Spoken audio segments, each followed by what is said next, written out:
NBA insider Shams Charania of ESPN has revealed the Toronto Raptors master plan heading into the trade deadline as Masai, Ujiri, Bobby Webster, the Raptors front office have some big decisions to make in regards to some of the veteran players that are going to net some serious trade interest out there on the market, and some guys that will generate interest, but there's a very small sample size of them playing in recent seasons. So we'll break down what the latest reports are saying, what teams are interested in making some moves with the Toronto Raptors, and what direction we should expect this team to move into heading in this year's trade deadline. Obviously, the record of this team, the current position of what's going on, all the losses piling up, it makes sense in terms of what the Raptors should do, but we've seen Masai Ujiri be a bit unorthodox, do different things at the trade deadline, and I don't think, given the latest reports, it's going to be any different heading into this year's trade deadline. So lots of stuff to break down. Before we do, we have a very exciting announcement. This video is brought to you by Rental.ca, who are proud partners of Team Canada. While they've been supporting our national team defend their home court in international competition, they've been helping thousands of Canadians find their home court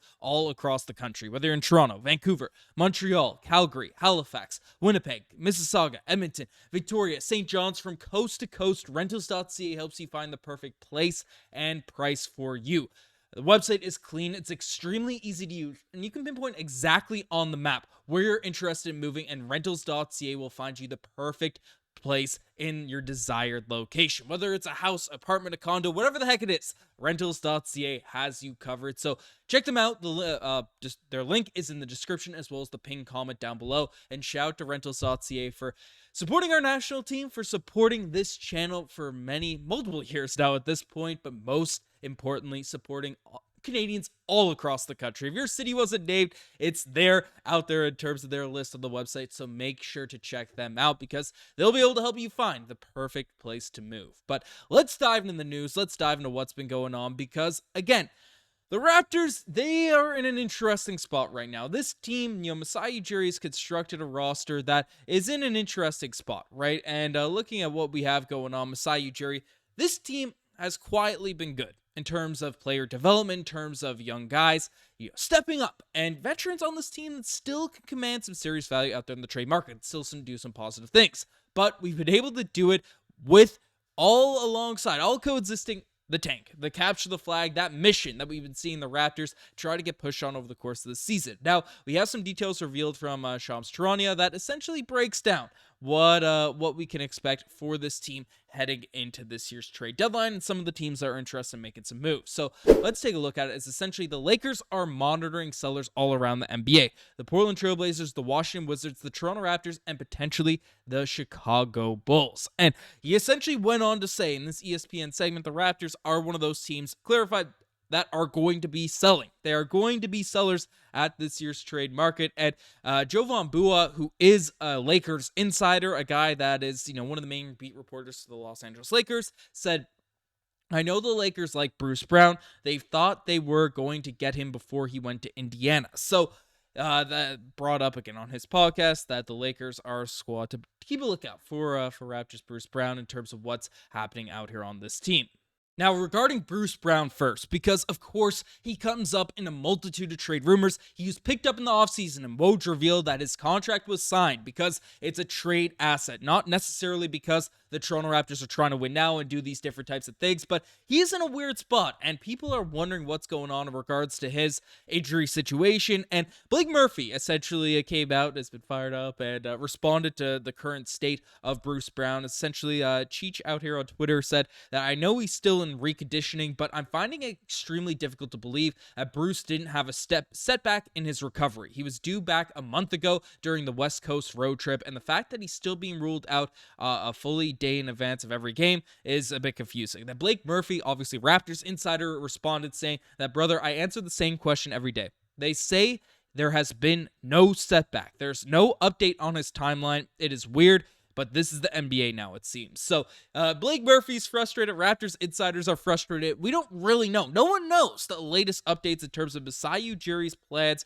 on what the heck is going on with Bruce Brown, his injury updates, his injury situation. But regardless of all that and the chatter, the buzz, which you discussed in the last video about, hey, Bruce Brown has played his last game. He's played his final game with the Toronto Raptors. All of that madness, all signs point to him getting dealt ahead of the trade deadline. It doesn't make sense for a full month of this guy being healthy to be in a reconditioning phase. I mean, He's a basketball player in the prime of his career. Yes, he's dealt with some injuries and stuff, but he's not some 45-year-old man that the Raptors need to take a month to just put out there to basketball game. And it's not like he'd be getting coaches DNPs because he's a good basketball player. I mean, he was a starting caliber player on a championship winning team with the Denver Nuggets just a couple seasons ago. So what's going on?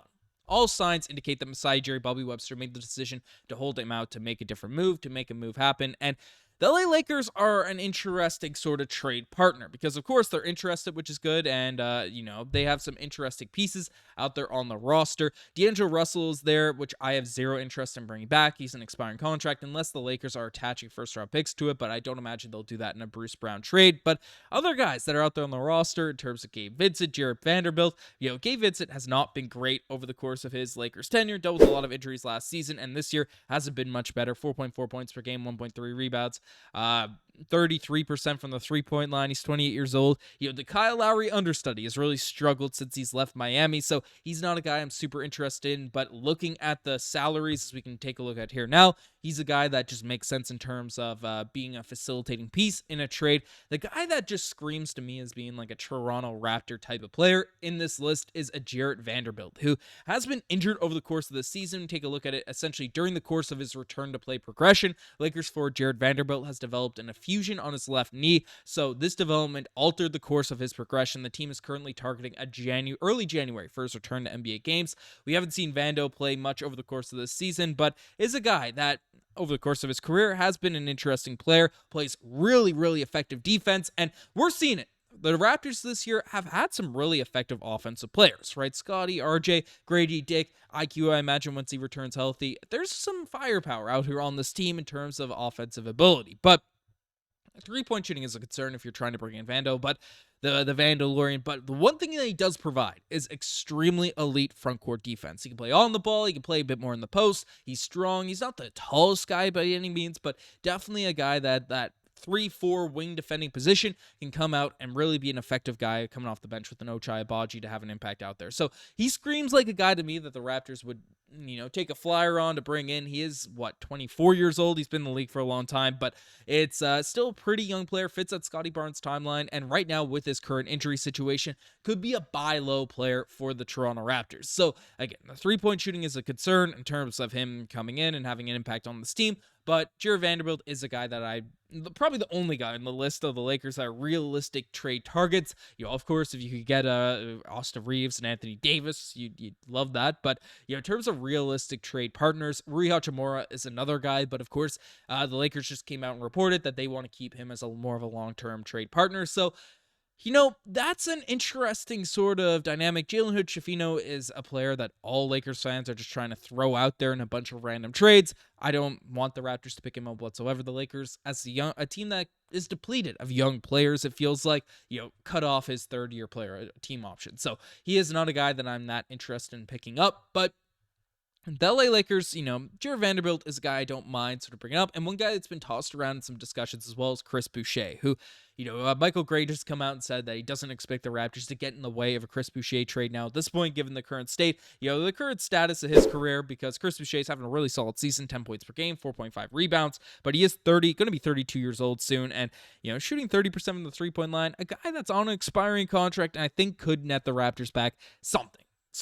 For this team, whether it's a couple seconds, just the level of production that he's putting out there on the court makes sense in terms of me. So, the Raptors, they're going to be sellers. The vets are the guys that we expect to be moved. Of course, Jakob Poeltl is the player that there's more debate about in terms of whether or not he should be even brought up in these discussions because his impact on the defensive end is immense, and I imagine the Raptors want to be decent next year. They want to start being up on that upswing and dealing with Jakob Poeltl, which I broke down in the last video, right? It doesn't make a ton of sense because he is a crucial piece, especially to this Raptors defense. If there's any hopes of winning, and the team is having no trouble right now in terms of trying to capture that flag, at least have that record. So let me know what you guys think about the Raptors' approach to, having being sellers ahead of this year's trade deadline. Let me know what you guys best think as far as subscribe to the channel. I'm signing out. Cheers.